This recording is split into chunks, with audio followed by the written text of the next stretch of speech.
అగో పింఛన్లే నెలకు ఒకసారి వచ్చే పింఛను ఇప్పుడు దగ్గర 2 నెలలు ఇయ్యాక పింఛన్లు ఇస్తానన్నాడు. 2500 స్కీమ్ పోయింది. పోతే ఇది బస్సులకు కళ్యాణ్ ఆడోళ్ళకు బస్సు ఫ్రీ పెట్టి ఆటోలకు రోడ్డు మీదకి వేసిండు.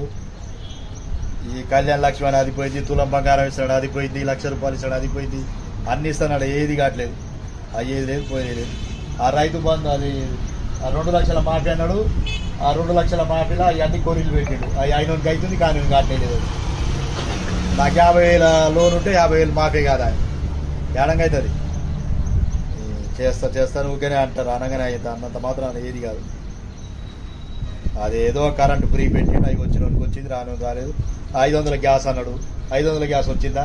300 రూపాయలు 2 నెలలకు 3 నెలలకు ఒకసారి పడుతున్నాయి. అలా ఏమి అది పని పర్లేదు, ఏది అదే ఇది లేదు, ముందర పడేది సచ్చేది లేదు.